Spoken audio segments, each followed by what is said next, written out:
প্রিয় ভোলাবাসী, আপনারা সকলে কেমন আছেন? ভালো রাখার মালিক কে? সুস্থ রাখার মালিক কে?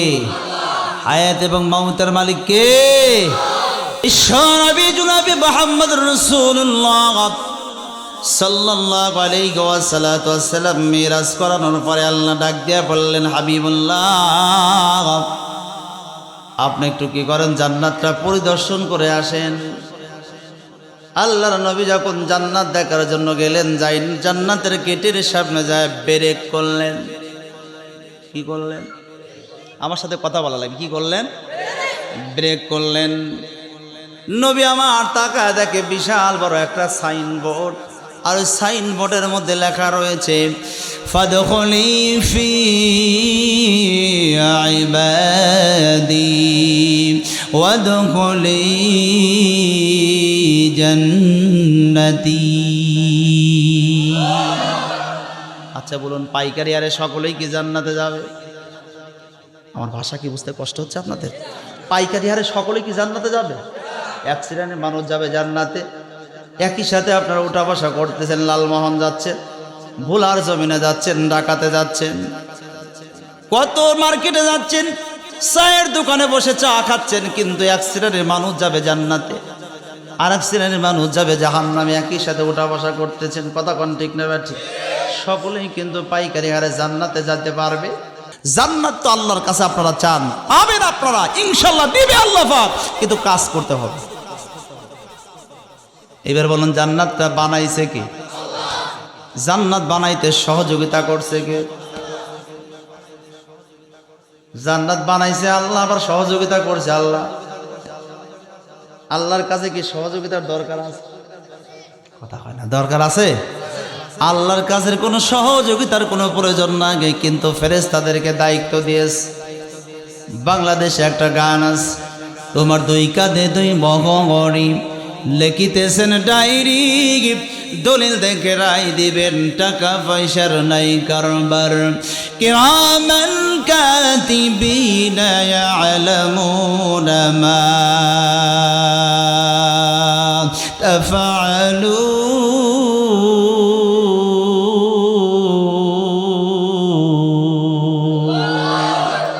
জোরে বলুন, দুই কাঁধে দুইটা ফেরেশতা আছে না নাই? এই মুসলমানের মতো আওয়াজ দিয়ে বলেন, আছে না নাই? ওই ফেরেশতাদের মধ্যে সর্দার যিনি, ওই ফেরেশতার নাম কি? ফেরেশতার সর্দার যিনি, ওনার নাম কি? জিবরাইল। জোরে বলেন কি নাম? আর একবার বলেন কি নাম? জিবরাইল আল্লাহকে ডাক দেয়া বলেন, আল্লাহ, এত সুন্দর করে তুমি জান্নাতটা বানাইলা, আর জান্নাতটা বানাইতে আমরা সহযোগিতা করলাম। আল্লাহ, ওই জান্নাতটা আমি জিবরাইল একবার দেখবার চাই।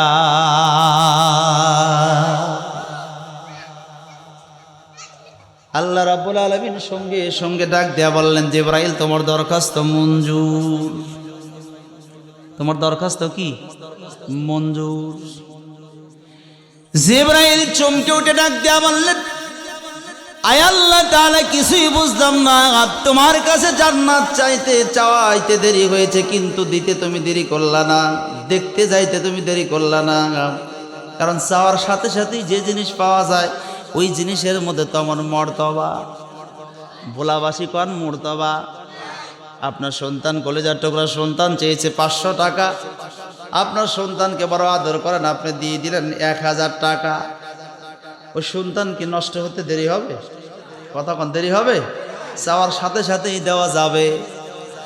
আপনার সন্তান চেয়েছে মোবাইল কিনে, আপনি কি করলেন? বাটন ফোনও কিনে দিলেন না, আপনি দিয়েছেন টাচ ফোন কিনে। জোরে বলেন, কি ফোন কিনে? টাচ ফোন কিনে দিয়েছেন। আপনার সন্তান রাতের পর রাত কম্বলের নিচে, লেপের নিচে, রাতের পর রাত ওই সমস্ত বাজে ছবিগুলো দেখে দেখে, নেকের ছবি দেখে দেখে আপনার সন্তানের চোখও নষ্ট করে ফেলবে, কলবটাও নষ্ট করে ফেলে। কথা কন ঠিক না ব্যাঠি? এ কথা কন। চাওয়ার সাথে সাথে দেওয়া যাবে? একটু কথা বলা লাগবে, দেওয়া যাবে? এই তো মাশাআল্লাহ। কারণ ছোট্ট সন্তান, ছোট্ট মায়ের ছোট্ট সন্তান দুধের জন্য আউয়া আউয়া করে কাঁদতেছে। ছোট্ট সন্তান দুধের জন্য আওয়া আওয়া করে কাঁদতেছে। মা দেখবেন কান্না করার সঙ্গে সঙ্গে দুধ দিতে চায় না। বাড়ির পাশ থেকে খালা দৌড়ায় আসছে, চাচি দৌড়াচ্ছে, কেরে তোর সন্তান কাঁদতে কাঁদতে গলাটা দাবায় ফেললো, দুধ দাও না কেন? আমি আপনাদের কাছে জানতে চাই, বলুন তো দেখি, ওই সন্তানের জন্য খালার দরদ বেশি না মার দরদ বেশি? আর একবার বলেন, খালার দরদ বেশি না মার দরদ বেশি? মায়ের একদার দুধের দাম কাটিয়া গায়ের চাম, পায়ের পাফস বানাইল ঋণের সুদ হবে না। এমন দরদি ভাবে কেউ হবে না আমার মা। মাগো মারহাবা কর। এ আর একবার বলেন মারহাবা। মায়ের মতো আপন কেউ আর পৃথিবীতে হয়? এ কথা কন্যাকে হয়? বন্ধুগণ, গত বছরে আমার ক্যামেরাম্যান ওইখানেই বসে আছে। গত বছরে ফটিকছড়িতে গেলাম। ফটিকছড়িতে যাওয়ার পরে আমি যখন বসে আছি মাগরিবের পরে, এক ভাই চলে আসলেন। ভাই আমাকে পরিচয় দিলেন, ভাই নাকি মাস্টারের চাকরি করে। ভাইয়ের যে ওয়াইফ আছে, ওয়াইফও চাকরি করে, সরকারি চাকরি করে, দুজনেই চাকরি করে। আমাকে ডাক দিয়ে বলতেছে, হুজুর একটা বিষয় নিয়ে আমি ধুকড়ায় ধুকড়ায় আমার জীবনটাকে, আমি কান্না করতে করতে জীবনটাকে বরবাদ করে ফেললাম। হয়তো বা আল্লাহ পাক আমাকে ক্ষমা করবেন। আমি বললাম, কি করেছেন? কি এত বড় গুনাহ করলেন? আমাকে ডাক দিয়া বলল, হুজুর আমার স্ত্রীও চাকরি করে, আমিও চাকরি করে, আমার বেতন 20,000 আর আমার স্ত্রীর বেতন হলো 22,000। আমার স্ত্রী আর আমি আর আমার বাড়িতে আমার মাছ, বুড়া মানুষ, বুড়ি হয়ে গেছে আমার মা। আবার স্ত্রী আমাকে একদিন বলল, দেখো তোমার মা যদি তোমার বাড়িতে থাকে, আমাদের বাড়িতে থাকে, তাহলে কিন্তু আমি তোমার সংসার আমি করব। কতক্ষণ সংসার আমি করব? কারণ তোমার বেতন 20,000, আমার বেতন 22,000। তোমার থেকে কোনো অংশে আমি কম? কতক্ষণ কোনো অংশে আমি কম? হুজুর আমি কি করব? আমার মা শেষ পর্যন্ত আমি বৃদ্ধাশ্রমে রেখে আসলাম। বৃদ্ধাশ্রমে যখন আমার মাকে আমি রেখে আসছি, কিছুদিন যাওয়ার পরে গরমের দিন, এত গরম পড়তেছে, হঠাৎ করে আমার কানে খবর আসলো, ওই মা আমাকে বলেছে আমার কলেজার টুকরা সন্তানকে আমার সাথে সাক্ষাৎ করতে বলবে। কখন না জানি আমি দুনিয়ার থেকে বিদায় নেব, আমি মারা যাব, সন্তানের সাথে একটাবার আমি সাক্ষাৎ করবার চাই। এরে ভোলাবাসী, মনোযোগ দিয়ে কথাটা একটু শোনার চেষ্টা করেন।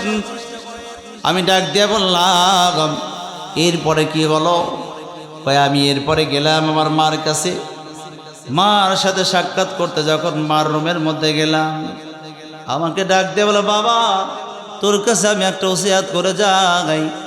আমি যখন দুনিয়ার বুক থেকে বিদায় নেব, তোর কাছে ওসিয়াত হলো আমার মাথার উপরে তুই এই জায়গায় একটা ফ্যান লাগাইয়া দিবি।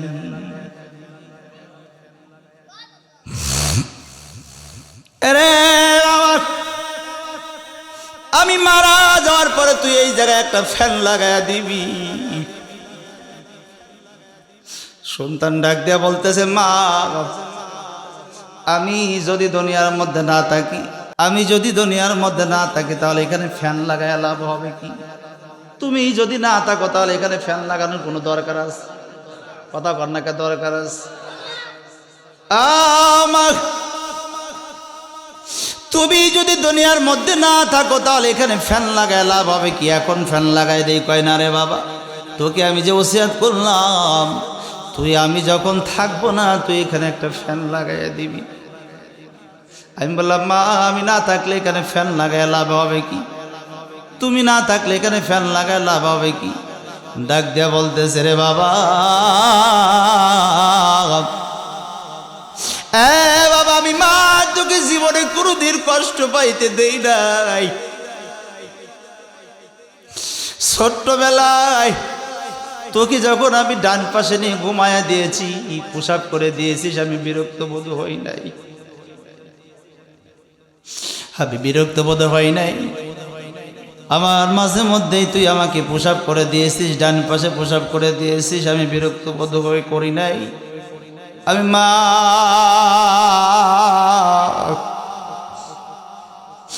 আমি উঠিয়া তোকে পোশাকের কাপড়গুলো চেঞ্জ করে নতুন পোশাক পরাই দিয়ে আমি নিজেও নতুন পোশাক পরে বাম পাশে তোকে আমি ঘুম পাড়াইয়া দিয়েছি। এই বাবা, তোকে আমি কখনো কষ্ট পাইতে দেই নাই। বাম পাশে যখন তোকে ঘুমায়া দিয়েছি, কিছু সময় পর আবার তুই আমার কোল ভরে পোশাক করে দিয়েছিস। আমি এরপর কখনো বিরক্ত বোধ করি না গাই। আবার তোকে আমি উঠে পোশাকগুলো চেঞ্জ করে দিয়ে আমি তোর আমার ডান পাশেও পোশাক, বাম পাশেও পোশাক। মা, তোকে আমি কোথায় রাখবো? আমার বুকের উপরে রাখিয়া সারাটা রাত আমার বুকের উপরে রাখিয়া তোকে ঘুম পাড়াইয়া দিয়েছি। কখনো আমি কষ্ট পাইতে আমি তোকে দেই নাই রে বাবা। আরে এই বয়সে আমি বুড়া মানুষ, আমার মাথার উপরে একটা ফ্যান পর্যন্ত নাই, বাড়িতে জায়গা নাই, বৃদ্ধাশ্রমের মধ্যে এখানে একটা ফ্যানও নাই। আমি তোর মা কষ্ট সহ্য করতে পারি না।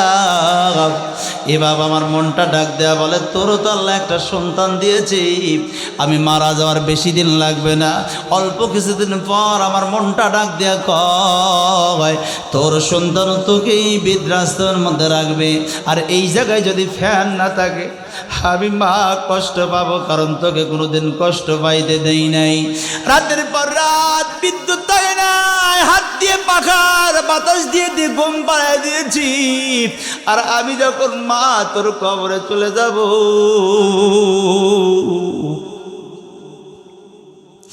আমি যখন তোমার মা কবরে চলে যাব আর তোর এই মাথার উপরে ফ্যান থাকবে না, তুই কষ্ট পাবি। আমি মা কষ্ট সহ্য করতে পারবো না, এই জন্য বাবা তোকে ওসিয়াত করে যাই, এখানে তুই একটা ফ্যান লাগাইয়া দিবি। আল্লাহু আকবার, জোরে বলেন আল্লাহু আকবার। তাহলে মার দরদ বেশি না খালার দরদ বেশি? যে মা আমায় ছোট থেকে মায়ার জালে বন্দি রেখে করেছে পালন, হে প্রভু তুমিও তারে তোমার ছায়ানি রে করিও লালন, মাকে করিও লালন। মাঝে সদায় আমার পাশে সুখে দুঃখে থাকতো বসে, সে মায়াজি আমায় ছেড়ে চলে গেছে তোমার কাছে। হে প্রভু তুলেছি হাত, তুমি তারে দাও গো নাজাত, করে নাও আপন। হে প্রভু তুমিও তারে তোমার ছায়ানি রে করিও লালন, মাকে করিও লালন। জিবরাইল আলাইহিস সালাম আল্লাহকে ডাক দেবেন, আল্লাহ তোমার জান্নাতটা দেখবার চাওয়ার সাথে সাথেই তুমি দরখাস্ত মঞ্জুর করলা, কিছুই তো বুঝলাম না গো আল্লাহ। আমার আল্লাহ ডাক দিলে, জিবরাইল তুমি জান্নাতটা দেখতে চেয়েছো, এই জন্য তোমার দরখাস্ত মঞ্জুর করেছে। তুমি যদি জিবরাইল জান্নাতে থাকতে চাইতে আগা, তাহলে তোমার দরখাস্ত মঞ্জুর করতাম না। জান্নাত তুমি দেখতে চেয়েছো, এই জন্য তোমার দরখাস্ত মঞ্জুর করা হয়েছে। কিন্তু তুমি জিবরাইল যদি জান্নাতে থাকতে চাইতা, তাহলে দরখাস্ত মঞ্জুর করতাম কেন গো আল্লাহ? তুমি কি আমার উপর রাগ করেছো কিনা গো আল্লাহ? জান্নাত তুমি দেখতে দিবা, থাকতে দিবা না কেন? আমার আল্লাহ রাব্বুল আলামিন ডাক দেওয়ালে, জিবরাইল জান্নাতে থাকতে গেলে শর্ত আছে। কয় শর্ত কি? কয় শর্তগুলো আল্লাহর বান্দা হওয়া লাগবে। সুবহানাল্লাহ বলেন না, জোরে কর না সুবহানাল্লাহ। শর্ত হলো কি হওয়া লাগবে?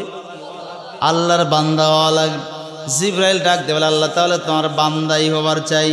ওই বান্দা হতে গেলেই তুমি হতে পারবা না, হতে চাইলেই তুমি হতে পারবা না। বান্দা হতে গেল দুইটা দলে থাকা লাগবে। কয়টা দল? আরো জোরে, জোরে বলেন, কয়টা দল? আরো জোরে, জোর হলো না। আমাদের কয়টা দল? আমাদের দল কয়টা? কোরআনের মধ্যে দলের কথা আছে না নাই? কথা কয় না, আছে না নাই? আরো জোরে বলেন। মানে অনেকেই রাগ করতেছেন আমার উপর। কোরআনের মধ্যে দল আছে না নাই? আরো জোরে বলেন। ওয়ালতাকুম মিনকুম উম্মাতুন ইয়াদউনা ইলাল খায়র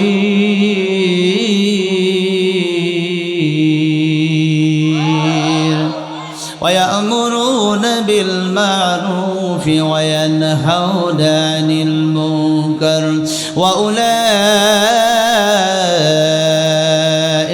হুমুল মুফলিহুন।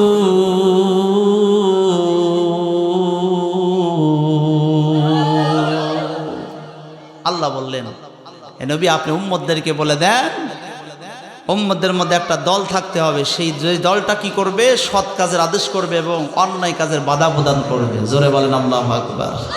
আর এরাই হলো পৃথিবীর মধ্যে শ্রেষ্ঠতম মানুষ। তাহলে দল একটা দরকার আছে না? আমাদের কয়টা দল? না, কথা কয় না। কয়টা দল? কে বলছে দুইটা? বোঝেন, বোঝেন, একটু ব্রেন দিয়ে বোঝেন আপনারা। আমাদের দলের অভাব। কথা কয় না, দলের অভাব। কত রকমের দল। আল্লাহর আয়াতের মধ্যে বলেন, ওয়াতাসিমু বিহাবলিল্লাহি জামিআন ওয়া লা তাফাররাকু।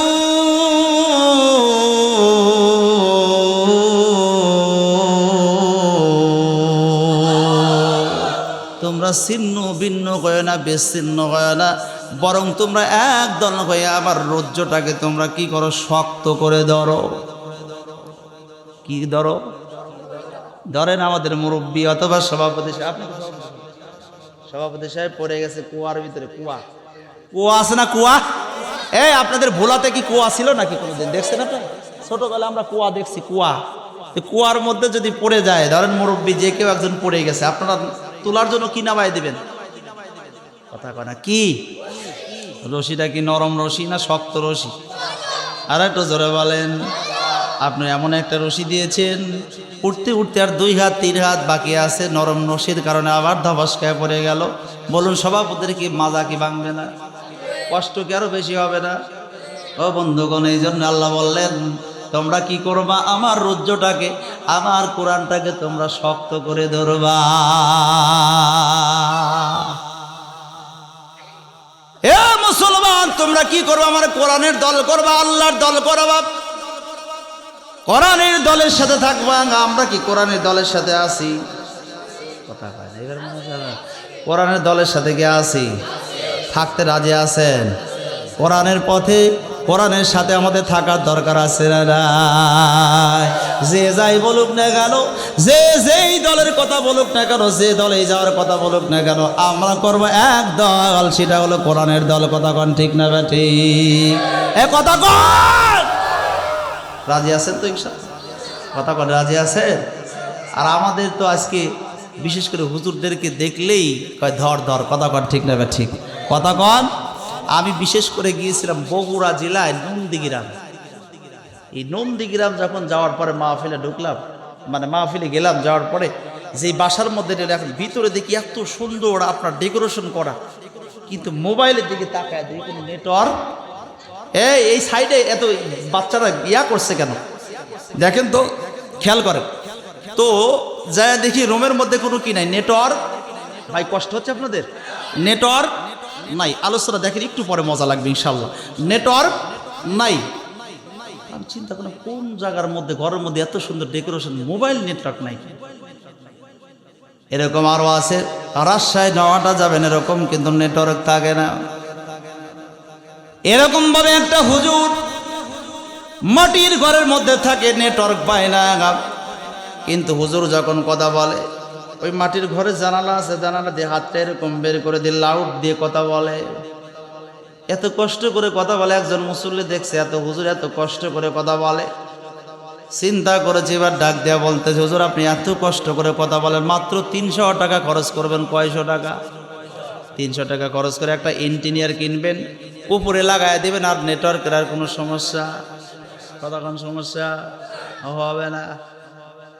হুজুর এবার মুসল্লির কথা শুনে 300 টাকা দিয়ে একটা ইঞ্জিনিয়ার উপরে লাগায় দিয়েছে, আর নেটওয়ার্কের আর কোনো সমস্যা হয়, কতক্ষণ হয় না। কিন্তু ওই রাস্তাতে যাচ্ছে একজন তেলতেলা শয়তান, তেলতেলা আছে না, কথা তেলতেলা নাই, ভুল ধরে বেড়ায়, হুজুরদের ভুল ধরে বেড়ায়, নামাজ পড়বে না, দেখবেন হুজুরদের ভুল ধরে বেড়াবে, কথা কন ঠিক না? ঠিক। ওই তেলতেলা যাওয়ার সময় দেখে হুজুরের বাড়ির উপরে ইঞ্জিনিয়ার, কয় নাউজুবিল্লাহ নাউজুবিল্লাহ। আমরা না হয় মাঝে মধ্যে টিভি দেখবো, হুজুরও টিভি দেখে। কোনোদিন মসজিদে যায় না, ওই দিন ওযু করে মসজিদে ঢুকছে, ঢুকেই কয় নাউজুবিল্লাহ নাউজুবিল্লাহ। সভাপতি কয়, কেরে তুই কোনোদিন মসজিদে আসিস না, আজকে এসে নাউজুবিল্লাহ বলছিস কেন? কয় আমি কি সাদে মসজিদে আসি না, নিজ চোখে দেখে আসলাম। আমি তোমাদের ইমাম হুজুর, ইমাম সাহেব হুজুর নিজের চোখে দেখে আসলাম টিভি দেখতেছে। আসলে কি টিভি দেখা দেখছে? কতক্ষণ দেখছে? এখন সভাপতিও কয় নাউজুবিল্লাহ, মসজিদের সেক্রেটারিও কয় নাউজুবিল্লাহ, সে কেশিয়ারও কয় নাউজুবিল্লাহ, মসজিদ ধরে নাউজুবিল্লাহর জিকির শুরু হয়ে গেছে। এমন সময় ইমাম সাহেব হুজুর ডান পাও দিয়ে আল্লাহুম্মা আফতাহ লি আবওয়াবা রাহমাতিক বলে যখন ঢুকছেন, সঙ্গে সঙ্গে সভাপতি কয় তোমার আর মসজিদে ঢোকা লাগবে না, তোমার পিছনে নামাজ পড়বো। কথা কন, পড়বো।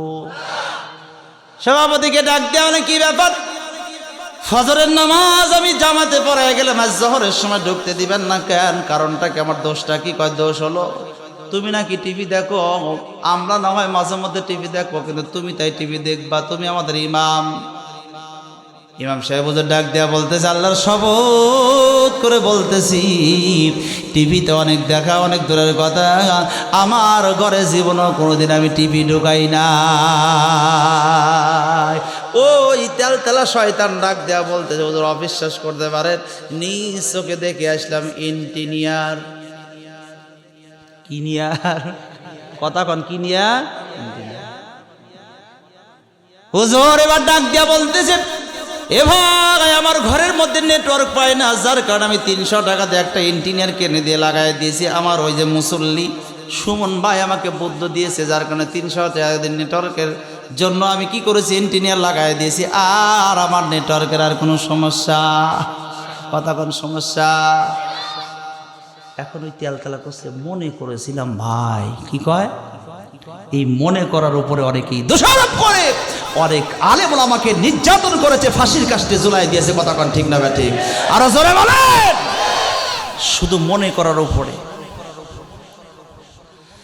বন্ধুগণ আমার ভাইরা আমার, গভীর মনোযোগ লাগান, খুব মনোযোগ দিয়ে কথাগুলো একটু খেয়াল করে শুনুন। জিবরাইল আলাইহিস সালাতু ওয়াস সালাম এইবার ডাক দেবে, তাহলে জান্নাতটা দেখেই তিনিবার চাই।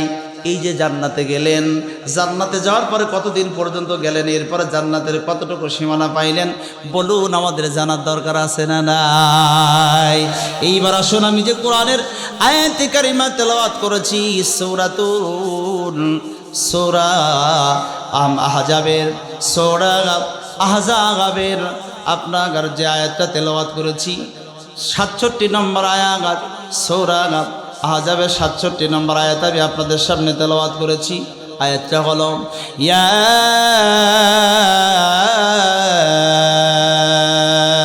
আইয়ুহার রাসূলু বাল্লিগ মা উনজিলা ইলাইকা মির রাব্বিক। আরেকবার বলেন আল্লাহু আকবার। সূরা মায়েদার 67 নম্বর আয়াত। আল্লাহ রাব্বুল আলামিন যত নবীকে ডাকছেন, এবার আলোচনা শুরু করলাম ভাই, একেবারে কোনো দিকে নজর দেওয়া যাবে না, খেয়াল করেন, দেখেন কত মজা। আল্লাহ রাব্বুল আলামিন যত নবীকে ডাকছেন, ইয়া মুসা হে মুসা বলে, ইয়া ঈসা হে ঈসা বলে, ইয়া ইব্রাহিম হে ইব্রাহিম বলে, হে ইব্রাহিম হে মুসা হে ইসহাক। কিন্তু আল্লাহ তার দোস্ত হাবিবুল্লাহকে কোরআনুল কারীমের মধ্যে এরকম করে ডাকেন নাই। যত জায়গায় ডাকছেন বড় মোহাব্বত করে ডাকছেন, ইয়া আইয়ুহাল মুজাম্মিল বলে, ইয়া আইয়ুহাল মুদাসসির বলে ডাকছেন।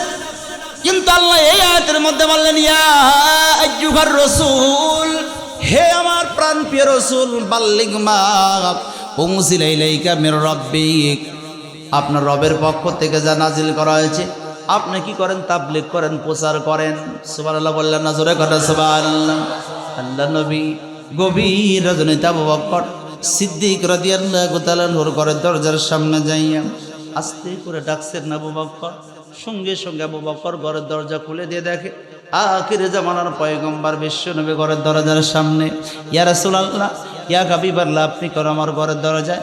আমি আবু বকরকে আপনি যদি একটা বার স্মরণ করতেন, আমি আবু বকর আপনার ঘরের সামনে যা হাজির হয়ে যাইতাম, আপনি কেন আমার ঘরের দরজায়? আল্লাহ নবী ডাক দিয়া বললেন, এরে আবু বকর, আজকে নির্ভেজাল কোরআন লইয়া গা ভেজাল যুক্ত মানুষের চিকিৎসা করাবার চাই। আমি আপনাদের কাছে জানতে চাই, বলুন কোরআনুল কারীমের মধ্যে চিকিৎসা আছে না নাই? আর একটু জোরে বলেন। وَنُنَزِّلُ مِنَ الْقُرْآنِ مَا هُوَ شِفَاءٌ وَرَحْمَةٌ لِّلْمُؤْمِنِينَ।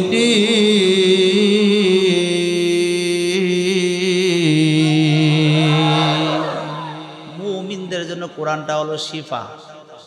শিফা না? কাজ হয় না কেন? এখন আপনারা বলতে পারেন যে হুজুর, কোরআন যদি ঔষধ হয় তাহলে আমরা ডাক্তারের কাছে যাই ঔষধ কিনে খাবো কেন?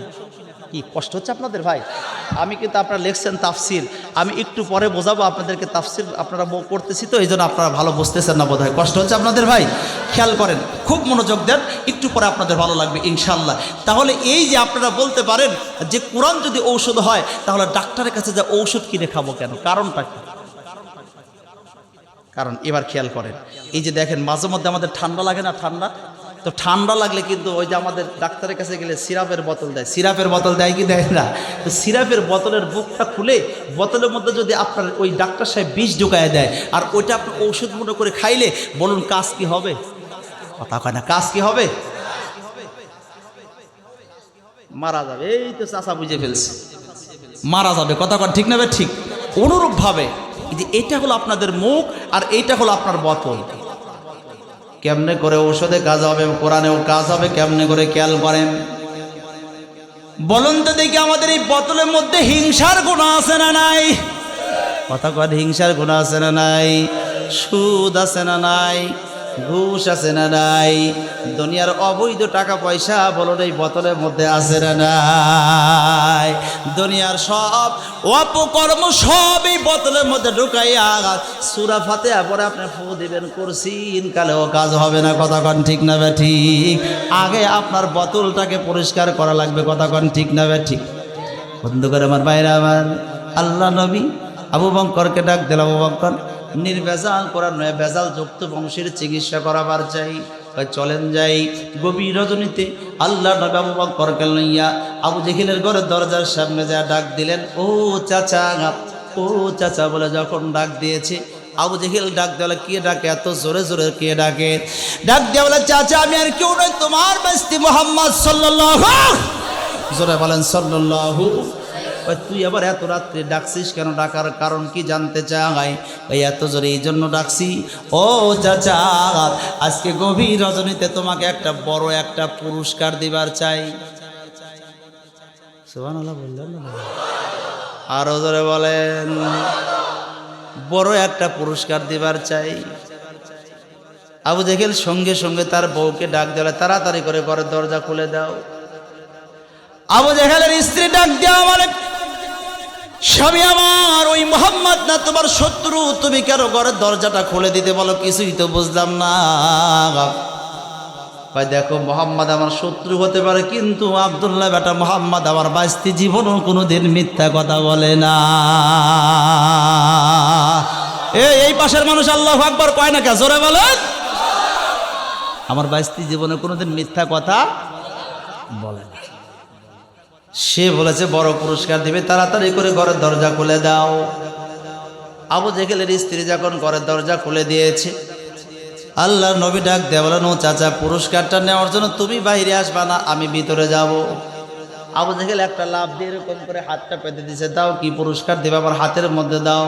কয় না চাচা, হাতের মধ্যে দেওয়া যাবে না, কয় তাহলে পকেটের মধ্যে দাও, কয় না পকেটের মধ্যেও দেওয়া যাবে না।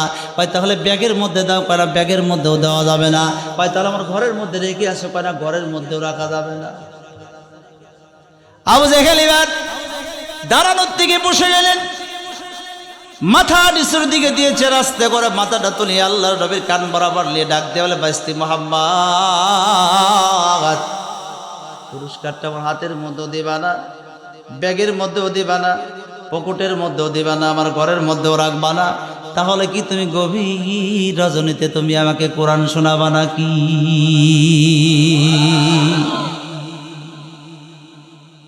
তুমি হাতের মধ্যেও দিবা না, ব্যাগের মধ্যেও দিবা না, আমার পকেটের মধ্যে দিবা না, ঘরের মধ্যেও রাখবা না, তাহলে কি তুমি গভীর রজনীতে আমাকে কোরআন শোনাবা নাকি? আল্লাহু আকবার, জোরে বলেন আল্লাহ। আল্লাহ নবী ডাক দিয়ে বলেন, ও চাচা, আসলেও সবচেয়ে পৃথিবীর মধ্যে শ্রেষ্ঠতম বড় পুরস্কার বলুন, কোরআনের উপরে কোনো পুরস্কার আছে? কথা বলা আছে? ও চাচা, আসলেও তাই আমি তোমাকে কোরআন শোনাবার চাই। ভাই তোর কোরআন আমি শুনবো। জোরে পায় না, শুনবো। আরো জোরে বলেন, শুনবো। এবার আল্লাহ নবী ডাক দিল, চাচা, কুরআন না শোনানো পর্যন্ত আমিও তোমার বাইস্তি মুহাম্মদ তোমার ঘরের সামনে থেকে যাব। মাশাআল্লাহ, মাশাআল্লাহ, কি আওয়াজ আপনাদের! আল্লাহু আকবার। যাব, কি আওয়াজ রে ভাই! আল্লাহু আকবার, জোরে বলে আল্লাহু আকবার। আল্লাহ বান্দাদের কবুল করো, সকলে মিলে পড়ে না আমিন। আপনারা তো আলোচনা সুন্দর বোঝেন। হয়তো ওকে ঘাড় ধাক্কা দিয়ে এখান থেকে বার করে দেবো, কাজ চেষ্টা করে দেখ। আবু জেহেল এবার পিছন থেকে যাই আল্লাহ নবীর দুই বগলের তল দিয়ে হাত দুইটা ঢুকাই দিলেন। আল্লাহ নবীকে বাড়ির থেকে বের করে দিবে, টেনে গেছে বের করে দেবে। হাত দুইটা যখন ঢুকায় নেয়, আল্লাহ পাক রব্বুল আলামিন জিবরাইলকে ডাক দেয়, জিবরাইল, আমার দোস্ত হাবিবুল্লাহ চাই গভীর রজনীতে আবু জেহেলকে কোরআন শোনাবার। আর আবু জেহেল তাকে অপমান অপদস্থ করে বাড়ির থেকে বের করে দিতে চায়। আমার দোস্ত যেহেতু আবু জেহেলকে কোরআন শোনাবার চায়, আর আবু জেহেল অপমান করতে চায়, আমার দোস্ত যেহেতু চাই কোরআন শোনাবার, আমিও চাই কোরআন শোনাক। যাও, তোমার দুইটা হাত দিয়া গা আল্লাহ নবীর ঘাড়ের উপরে বসাইয়া দা।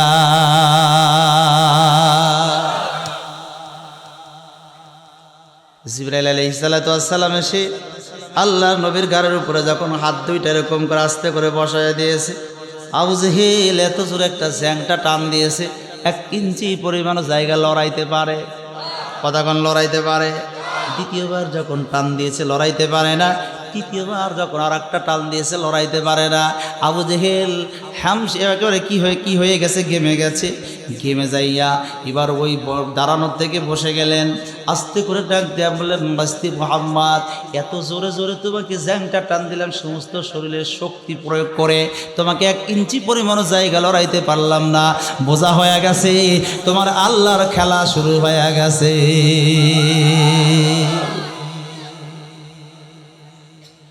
তোমার আল্লাহর খেলা শুরু হয়ে গেছে, রহমত তোমার ঘাড়ের উপরে পড়েছে। তুমি কোরআন শোনাবা, শোনাও, কিন্তু তুমি জোরে জোরে কোরআন শোনাবার পারবা। তুমি যদি জোরে জোরে কোরআন শোনাও, আমার বুয়া রাজনীতি, বুয়া সিয়ার আমার পাশার নিচে থাকবে। কতক্ষণ থাকবে? কারণ এলাকাবাসী যদি জানে যায় আমাকেই তুমি কোরআন শোনাও, তাহলে আমার এই সমস্ত নেতৃত্ব আমার চলবে না, আমার প্রজারা আমার কাছ থেকে নেতৃত্ব কেড়ে নেবে। এই জন্য তুমি কোরআন পড়বা, পড়ো, কিন্তু চুপে চুপে পড়ো। ঠিক আছে, আমি চুপে চুপেই পড়বো। ও চাচা, চুপে চুপেই পড়বো। ঠিক আছে, পড়ো। আল্লাহ নবী এবার পড়া শুরু করলেন, বিসমিল্লাহির রাহমানির রাহিম।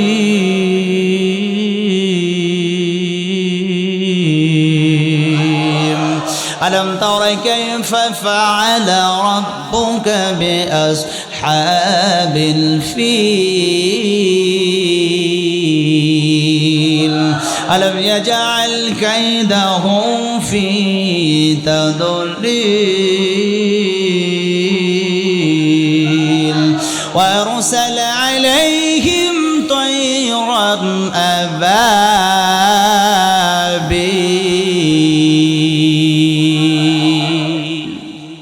সূরাটির নাম কি? কথা কোন জোরে বলেন, সূরাটির নাম কি? সূরা ফিল, জোরে বলেন সূরা ফিল। এই সূরাটা যখন পড়েছে আবু জেহেল বসার থেকে দাঁড়ায় গেল। আস্তি মুহাম্মদ, তুমি এই মুহূর্তে যে সূরাটা পড়লে, এই সূরার ভিতরে যে ঘটনাটা ঘটছে, এই সূরার ভিতরে যে ঘটনাটা ঘটছে তুমি জানবে। প্রায় 50 বছর আগে এই ঘটনাটা ঘটছে, তুমি এইটা জানলে কেমনে? বাদশাহ আব্রাহাম বড় বড় হাতি পাঠিয়ে দিয়েছিল কাবাকে ধ্বংস করার জন্য। বড় বড় হাতিকে আল্লাহর বড় বড় হাতিকে পাঠিয়ে দিয়েছিল বাদশাহ আব্রাহাম। আল্লাহ পাক ছোট ছোট আবাবিল পাখি দিয়ে আল্লাহ পাক হেফাজত করেছিলেন, কাবাকে রক্ষা করেছিলেন। এই ঘটনাটা ঘটছে তুমি জন্মের অনেক বছর আগে, তুমি এইটা জানলে কেমনে? তার মানে বোঝা যায়, বলুন আবু জেহেল কোরআন বোঝে কি বোঝে না? কোরআন বোঝে ঠিক আছে, কিন্তু কোরআন মানে কথা কয় না, মানে এই তো মাশাআল্লাহ কোরআন মানে। আমরা কি কোরআন বুঝি? কথা কন, কোরআন বুঝি? বোঝেন কিরকম? তাহলে একটু খেয়াল করেন। এই 2019 সালে 30 রোজার 30 ফজিলত সম্পর্কে আলোচনা ছিল আমাদের মুসলিম টিভিতে, ঢাকা গাজীপুর বোটবাজার। 1 মাস ওই রোজার মধ্যে ওখানে ছিল। তো 19 সালে 19 রোজায় আমার মনে আছে, মানে স্মরণীয় দিন। তো 19 রোজায় আমাদেরকে একটা ইফতার মাহফিলে দাওয়াত করলেন। এই অলরেডি বেজে গেছে 9:30। কি আরো কি চালাবো খান থেকে? কি ভাই চালাবো না শেষ করে দিব? চালাবো? কথা কয় না যে চালাবো নাকি ইনশাল্লাহ? হ্যাঁ, একটু কথা বলবেন ইনশাআল্লাহ। তো আমাদেরকে দাওয়াত করা হলো। এখন যা দেখি বিশাল বড় আয়োজন, প্রায় 1,500 থেকে 2,000 লোকের অ্যারেঞ্জমেন্ট, লক্ষ লক্ষ টাকা খরচ করে ইফতার মাহফিল আয়োজন করছে। তো এক পর্যায়ে ডাক দেয়া বলো, যেহেতু পাবনা থেকে হুজুর আসছে, গোলাম মুর্তজা নুরি হুজুর আজকে ইফতার মাহফিলে দোয়া পরিচালনা করে। তা আমার কাছে যখন দোয়ার জন্য আবদার করা হলো, ঠিক আছে দোয়া করব। এখন এমন তো অবস্থায় কিছু যুবকেরা চতুর সাইড দিয়ে ঘুরে এসে বলতেছে, হুজুর লক্ষ লক্ষ টাকা খরচ করেছে, হুজুর এই টাকার জন্য একটু দোয়া করবেন, লক্ষ লক্ষ টাকা খরচ করেছে। আমি চিন্তা করলাম যে লক্ষ লক্ষ টাকা খরচ করে কি করেছে? ইফতার মাহফিল আয়োজন করেছে, টাকার জন্য দোয়া চায়, কিন্তু রোজার জন্য দোয়া চায় না। ঘটনাটা কি? এখন সুপার দিকে ভালো করে তাকায় দেখি, সুপার দিকে ভালো করে তাকায় দেখি যে অধিকাংশ যুবকগুলো রোজা। কথা কান, রোজা। এখন রোজা নাই, লক্ষ লক্ষ টাকা খরচ করে ইফতার মাহফিল আয়োজন করেছে, কি দোয়া করবো বলো? এখন যদি আমি দোয়া করি, আল্লাহ এই জমাকারা লক্ষ লক্ষ টাকা খরচ করে ইফতার মাহফিল আয়োজন করেছে, কিন্তু যারা রোজা নাই, আল্লাহ তুমি তাদেরকে সাইজ করো। বলুন তো দেখি, ওরা কি আমাকে সাইজ করবে না? কথা কর নাকি আমাকে সাইজ করবে না? শালা হুজুর, পাবনার হুজুরকে বললাম দোয়া করার জন্য, আমাদের বিরুদ্ধেই দোয়া শুরু করলো, হুজুরকে আগে ধরো। এই জন্য আমি চিন্তা করলাম বাংলায় দোয়া করা যাবে। কথা কর না, দোয়া করা যাবে। আরবিতে বদদোয়ার আয়াত আছে না নাই? আমি আরবিতে যখন বদদোয়ার আয়াতগুলো টেনে টেনে যখন পড়তেছিলাম, ওরা না বুঝেই কয় আমিন আমিন। এই জন্য আমি বলে থাকি, আলেমুল আমাদের পিছনে তোমরা লাগবা না। আলেমুল আমরা যদি বাংলায় না পারে, আরবিতে কিন্তু মার দিবে। কথা কন ঠিক না বা ঠিক? ভাই আবু জেহেল কয়, তুই তো কোরআন শোনাইছিস, এখন তুই চলে যা। কয় না চাচা, আর একটা সূরা শোনাবো। কয় না তোর সূরা শুনবো না। কয় আর একটা শোনাবোই। কয় ঠিক আছে, তুই তো আর একবার বলবি না যে আর একটা শোনাবো? কয় না, এটাই শেষ। কয় ঠিক আছে। আল্লাহ নবী এবার আর একটা সূরা তেলাওয়াত করে শোনালেন, বিসমিল্লাহির রহমানির রহিম।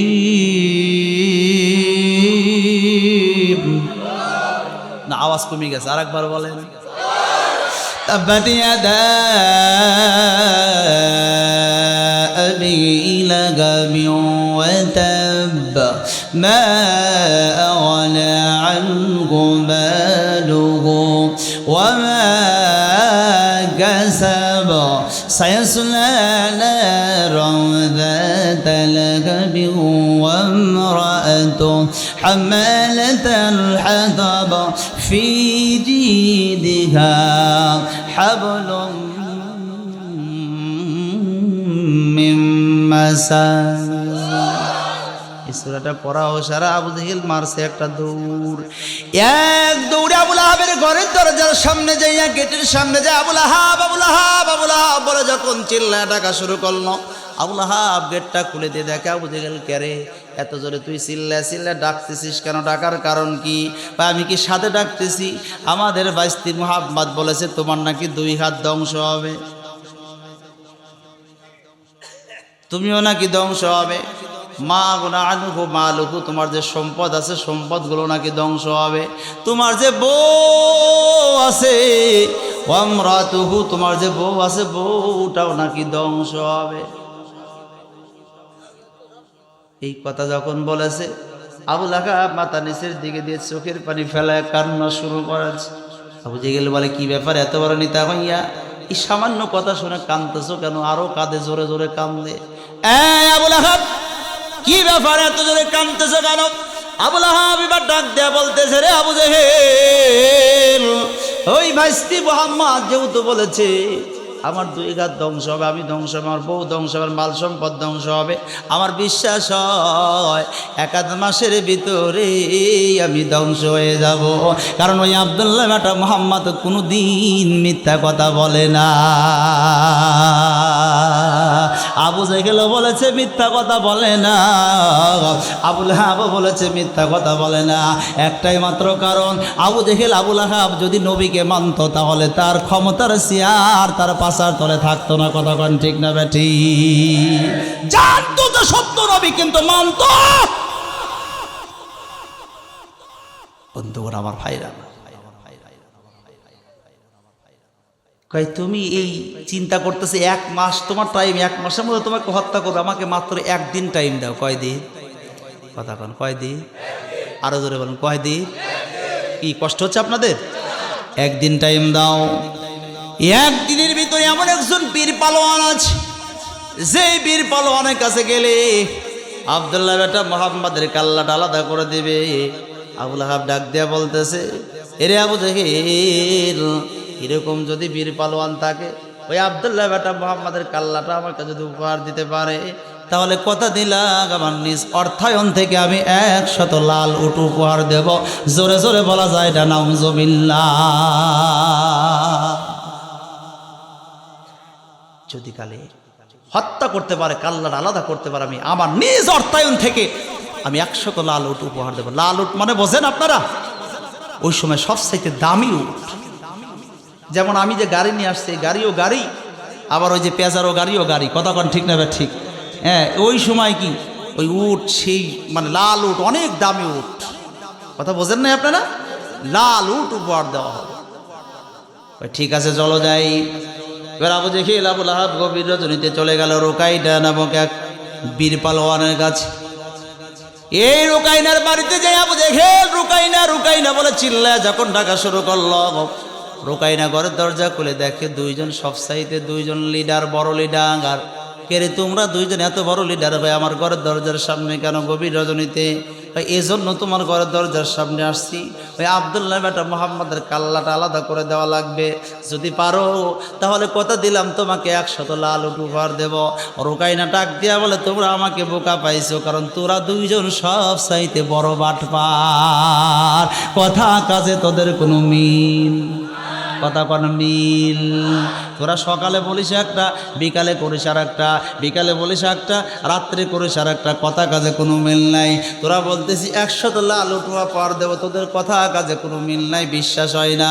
ভাই বিশ্বাস কর। এরে রুকাইনা, এতদিন কথার দাম থাক ভাই না থাক, আজকে যদি আব্দুল্লাহ বেটা মুহাম্মাদের কাল্লাটা আলাদা করতে পারোস তাহলে 100 লাল উট দেবই দেবো। কয় সত্যিই দিবা? হয়। কয় তাহলে 4টা প্রশ্ন করবো। কয়টা প্রশ্ন? 4টা। 1 নম্বর প্রশ্ন হলো, বলো দেখি ওই আব্দুল্লাহ বেটা মুহাম্মদ উঁচা কেমন? আবুল আহাব এবার ডাক দেয়া বলল, আব্দুল্লাহ বেটা মুহাম্মদ বেশি উঁচাও নয়, বেশি খাটোও নয়, স্বাভাবিক পর্যায়ের একজন মানুষ। ভাই 2 নম্বর প্রশ্ন হলো, বলো দেখি আব্দুল্লাহ বেটা মুহাম্মদ খায় কি? ভাই এক একটু খাইলে আর এক একটু খাবার তার পরেতে থাকে না। 3 নম্বর প্রশ্ন, বলো দেখি আব্দুল্লাহ বেটা মুহাম্মদ মোটা কেমন? ভাই বেশি মোটাও নয়, বেশি চিকনও নয়, স্বাভাবিক পর্যায়ের একজন মানুষ। ভাই 4 নম্বর প্রশ্ন, বলো দেখি ওই আব্দুল্লাহ বেটা মুহাম্মাদের চেহারাটা কেমন? লোকটি বলেছে চেহারা কেমন? সঙ্গে সঙ্গে আবু জাহেল আবুল আহাবের মুখটা এরকম করে চেপে ধরেছে। ভাই আবুল আহাব, তিনটা প্রশ্নের জবাব তুমি দিয়েছো। আমার ভাইস্তি মোহাম্মদের চেহারাটা কেমন? আমি নিজেই ব্যাখ্যা দিবার চাইছি। 3 দিন আগে কাবার চত্বরে পাশ দিয়ে আমি আসতেছিলাম, হঠাৎ করে আমার কানের মধ্যে কোরআন তেলাওয়াতের আওয়াজ আসলো। কে যেন কোরআন তেলাওয়াত করতেছে মধুর কণ্ঠে, এত সুন্দর মধুর কণ্ঠ। আস্তে আস্তে করে আমি কাবার চত্বরে এগিয়ে গেলাম। কাবার পাশে যা তাকায় দেখি কেউ নয়, আমার ভাইস্তি মোহাম্মদ কোরআন তেলাওয়াত করতেছে। এত সুন্দর মধুর কণ্ঠ, ইয়াসিন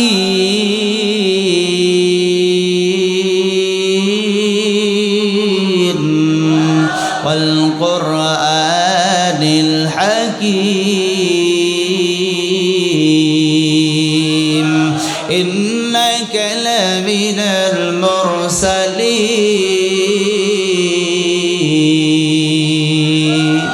আরে আমি যখন আমার বাইস্তি মোহাম্মদের পাশে যা দাঁড়াইলাম, এমন সময় আমার বাইস্তি কোরআন তেলাওয়াত করতেছে। কপালের দিকে তা আমার 2টা চক্ষু চলে গেল।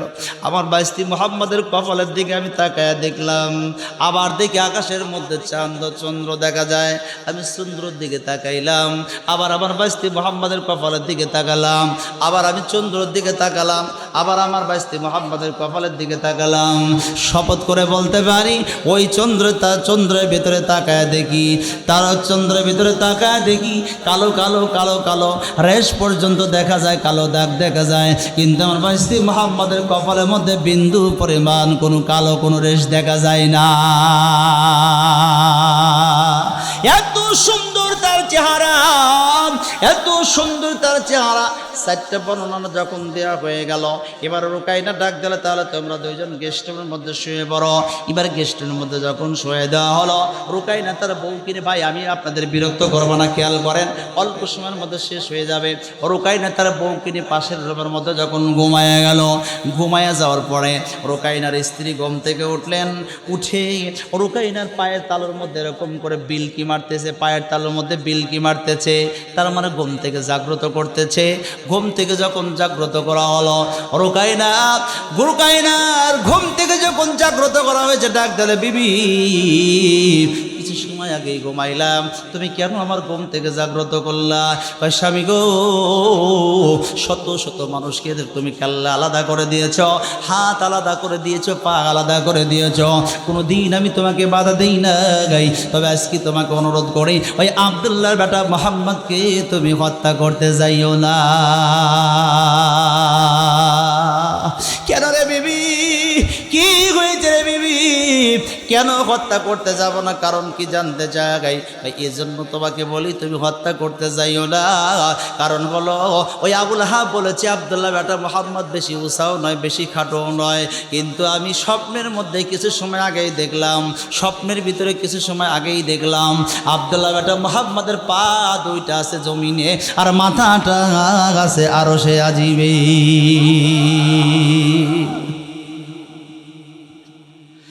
পা 2টা আছে জমিনে, মাথাটা আছে আরশে আজিমে।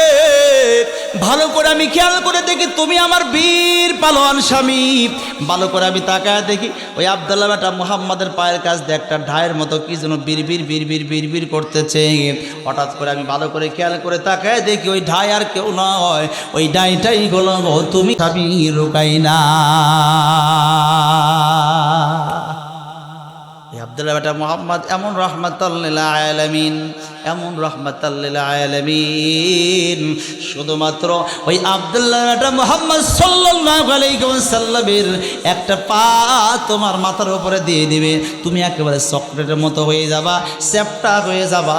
কিন্তু আব্দুল্লাহ বেটা মুহাম্মদ হলো রাহমাতাল লিল, জোরে বলেন রাহমাতাল লিল আলামিন। এই জন্য পাটা তুলে দেয় না। কেমন রহমাতাল লিল আলামিন আল্লাহ নবী আবু বকরকে লইয়া হিজরত করে যখন মক্কা থেকে মদিনার দিকে রওনা দিয়েছেন, আল্লাহ নবী হাঁটতে হাঁটতে আস্তে আস্তে হেঁটে হেঁটে সামনের দিকে যায়। আবু বকর পিছনে পিছনে তাকায় দেখে আল্লাহ নবী পাথরের উপরে পা দেয়। আল্লাহ নবী পাথরের উপরে পা দেয়, পাথর আর পাথর নাই, পাথরগুলো সব তোলা হয়ে যায়। আবু বকর চিন্তা করলাম আল্লাহ নবীর জন্য পাথরগুলো তোলা হয়ে যায়, আমিও চেষ্টা করে দেখি ওই পাথরের উপরে পা দিয়ে আমার জন্য তোলা হয় কিনা। আবু বকর পাথরের উপরে পা দিল, কিন্তু আবু বকরের জন্য পাথর তোলা হয় না, পাথর পাথরই থেকে যায়।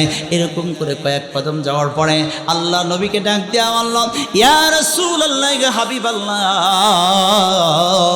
যদি কিছু না মনে করেন তাহলে এই গভীর রজনীতে আমি যেটা বলতে চাই, ইয়া রাসূলুল্লাহ, হাবিবাল্লাহ, আপনাকে একটু আমার কোলের মধ্যে নিয়ে আমি হাঁটবার চাই। আল্লাহ নবী তো বুঝতে পারলেন কি জন্য কোলে নিতে চাই। ঠিক আছে আবু বকর নাও।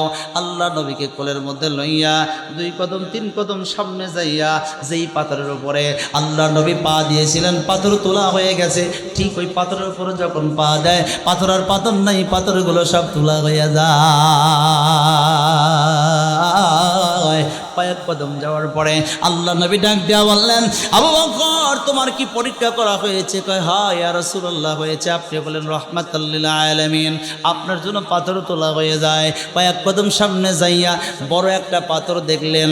পাথর এবার সালাম দিয়ে বলে, ইয়া রাসূলুল্লাহ, সালাম গ্রহণ করুন, আসসালামু আলাইকুম ইয়া রাসূলুল্লাহ।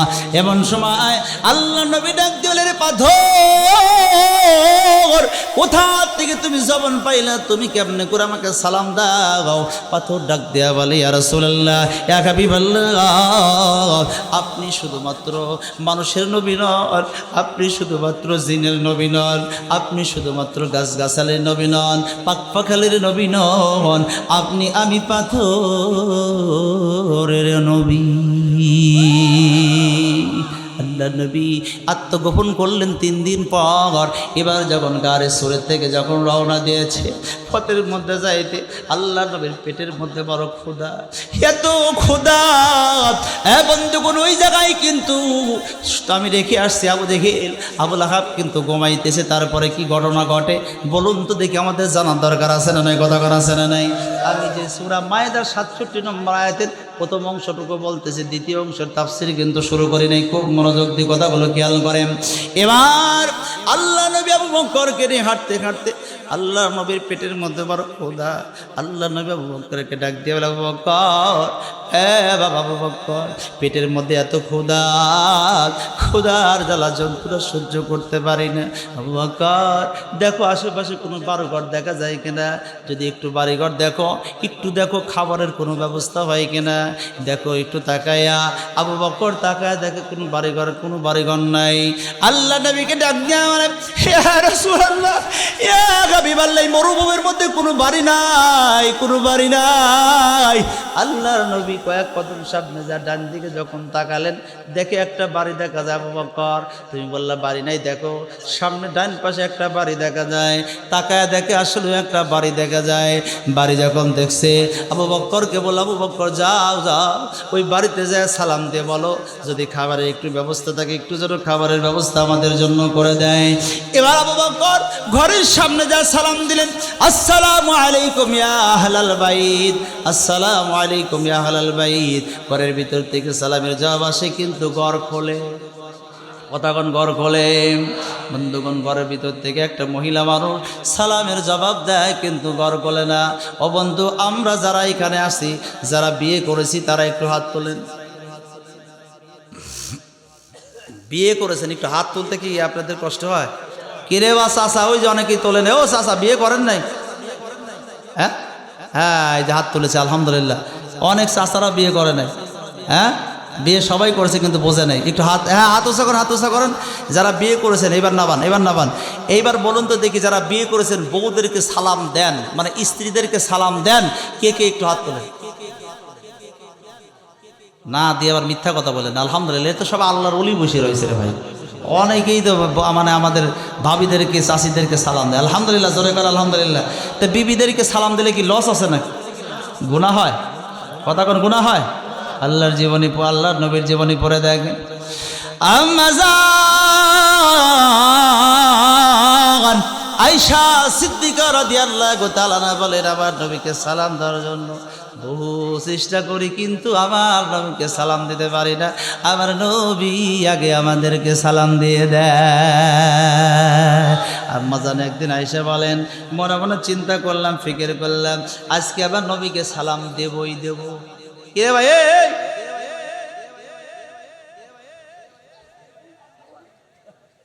এতই কি খারাপ লাগতেছে ভাই?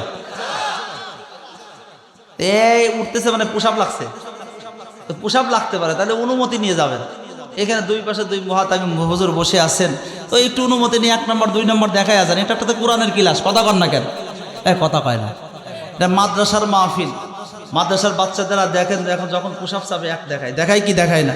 পায়খানা লাগলে 2 দেখায়, বার বাই হলে পারে 3 দেখায়। তো জীবনে তো কোনোদিন মাদ্রাসার বারান্দায় পাড়া দেন নাই, এরকম পেলিয়ারা এখানে আসে না? নাই। যদি বলি কে কে আপনারা মাদ্রাসায় পড়েন নাই, বারান্দায় যান নাই, ভর্তি হন না, এরকম কে কে আছেন? আপনারা লজ্জায় হাত তুলবেন না। কিন্তু এটা তো একটা কোরআনের ক্লাস, কথা কন ঠিক না? ঠিক কথা কন। এইখান থেকে আমরা একটু কি করব? শিক্ষা নেব। কিয়ামতের ময়দানে বলবেন, আল্লাহ ওই পাবনার থেকে গোলাম মুর্তজা নুরি এসে বলেছিল এটা কোরআনের ক্লাস, আমরা ডিসিপ্লিন নষ্ট করি নাই, আমরা ধৈর্য সহকারে 2 ঘন্টা বসেছিলাম। আয় আল্লাহ তাআলা এই খাতিরে তুমি মাফ করে দাও। কি কারণ আল্লাহ মাফ করতে পারে কি পারে না? এই জন্য পোশাক পায়খানা লাগতেই পারে ভাই। আমি তো আসার আগে সেরে সরিয়ে আসছি, কথা কন ঠিক না? ঠিক।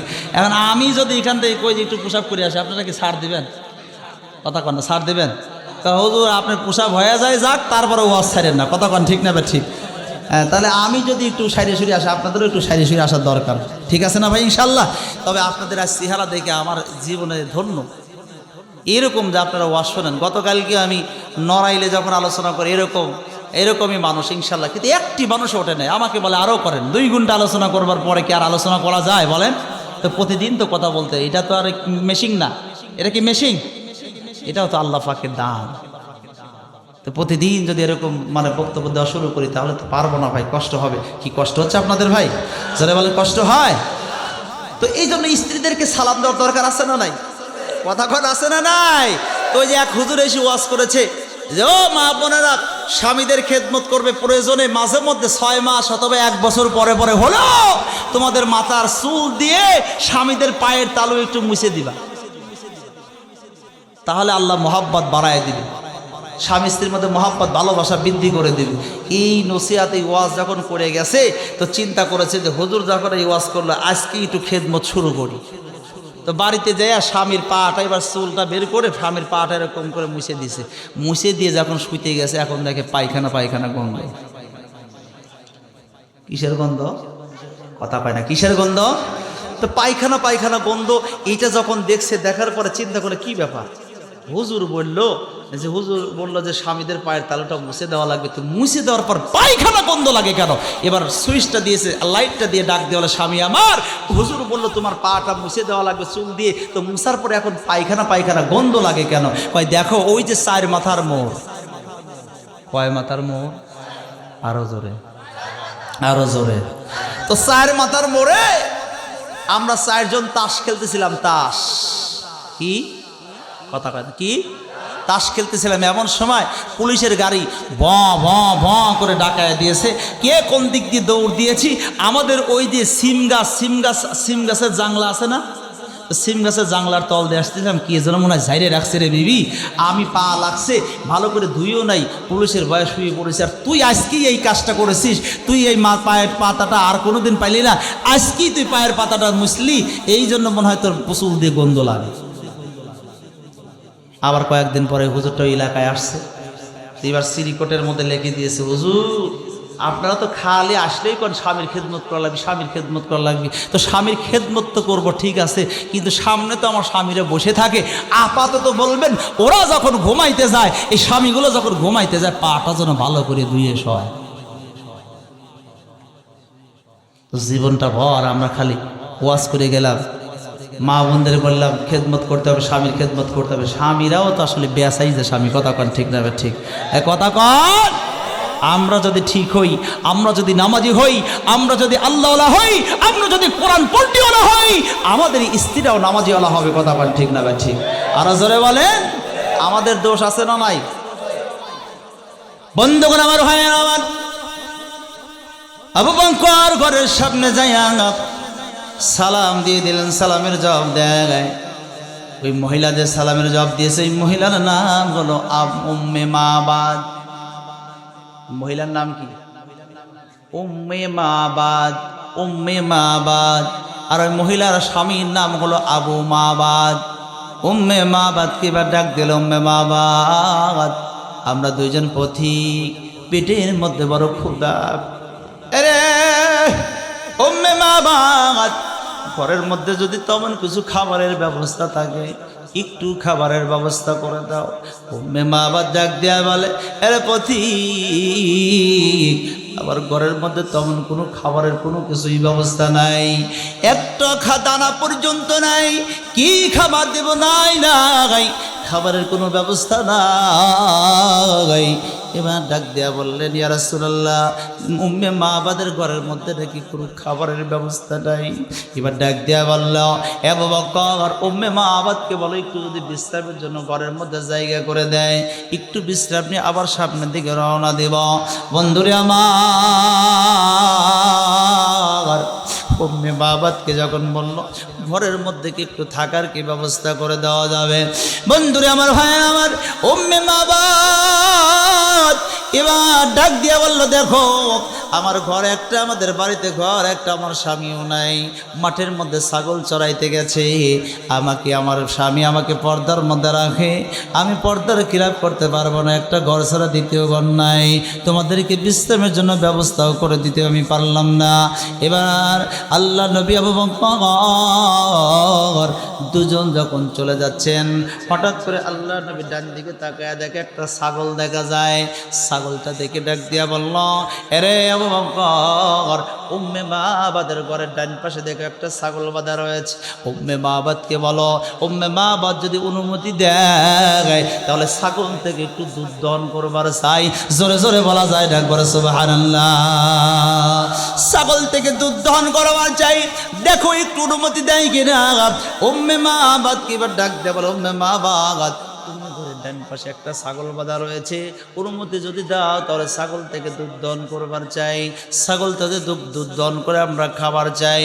উম্মে মাবাদ ডাক দিয়া বলে, দেখো দেখো, তোমাদের আসলে মস্তিষ্ক ঠিক নেই, এই ছাগলটা হলো মারিদুন, এই অসুস্থ ছাগল, সমস্ত ছাগল নিয়ে আমার স্বামী গেছে মাঠের মধ্যে ছাগল চড়াইতে, এই ছাগলটা অসুস্থ যার কারণে বেঁধে রেখে গেছে। ছাগল অসুস্থ, ছাগল কেমনে করে দুধ দেবে? না না, এই অসুস্থ ছাগল দুধ দিতে পারবে না। ডাক দেয়া বলেন, আরে আবু বকর, উম্মে মাবাদকে বলো অনুমতি যদি দেয় তাহলে ওই কি করতে চাই, ছাগল থেকে দুধ দহন করবার চাই।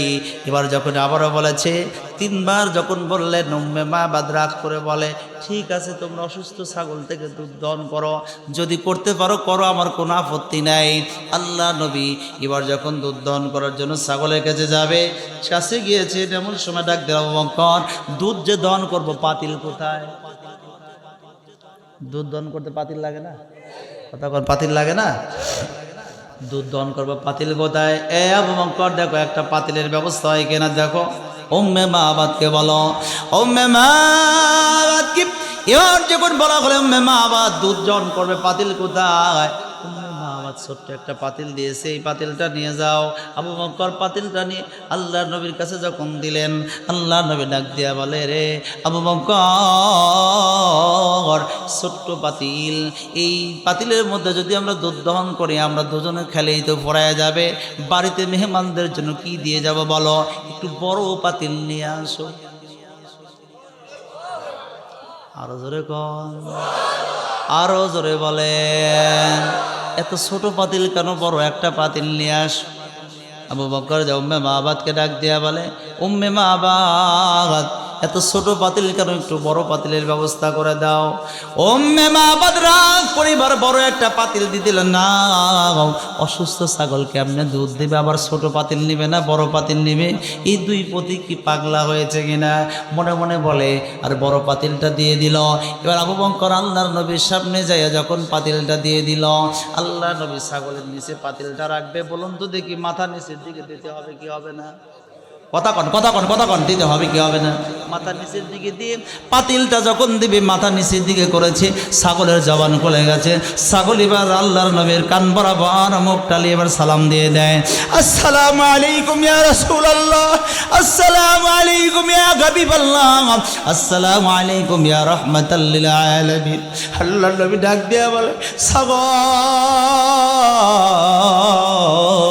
আরে ছাগল তুমি জবান পাইলে কোথা থেকে, কেমনে তুমি আমাকে সালাম দিয়ে দাও? ছাগল এবার কান দিয়ে ডাক দিয়া বলে, ইয়া রাসূলুল্লাহ ইয়া হাবিবাল্লাহ, আমি অসুস্থ নয়, আমার আল্লাহ আমাকে অসুস্থতার বান করে এখানে রেখে দিয়েছে, আমি অসুস্থ নয়, আপনি হলেন রাহমাতাল লিল আলামিন, আল্লাহ আমাকে জানিয়ে দিয়েছে। ওয়া মা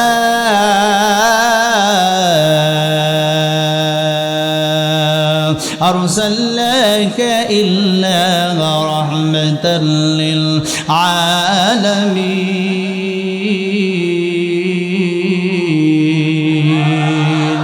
আরেকবার বলেন আল্লাহু আকবার।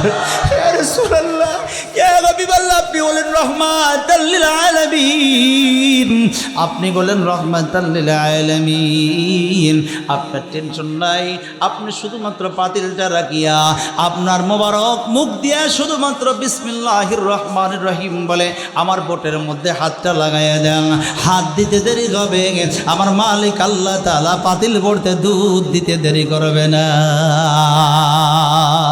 লিল্লাহ তাকবীর, নারায়ে তাকবীর। আমি পাতিলের দুধ কে কে খাবে, কিভাবে খাবে আমি বলে দেব। আর ওই যে রুকাইনার স্ত্রী বলেছে হত্যা করতে যাওয়া যাবে না, আল্লাহ নবীর পা আছে জমিনে আর মাথা আছে কোথায়? কথা কন কোথায়? ও বন্ধুগণ আমার ভাইরা আমার, এবার রুকাইনার স্ত্রী ডাক দিয়ে বলতেছে, দেখো শুধু তাই না, তার একজন সাহাবী আছে, নাম হলো আলী। এই আলীর এক একটা দাঁত হলো 2 হাত লম্বা। জোরে বলেন কয় হাত লম্বা? 2 হাত লম্বা। আলীর অবস্থা কি হবে, আল্লাহর নবীর অবস্থা কি হবে, আর রুকাইনার পরিণতি কি হবে বলুন তো, আমাদের শোনার দরকার আছে না নাই? কারা কারা শুনতে চান 2 হাত তুলে দেখায় দেন, লিল্লাহি তাকবীর।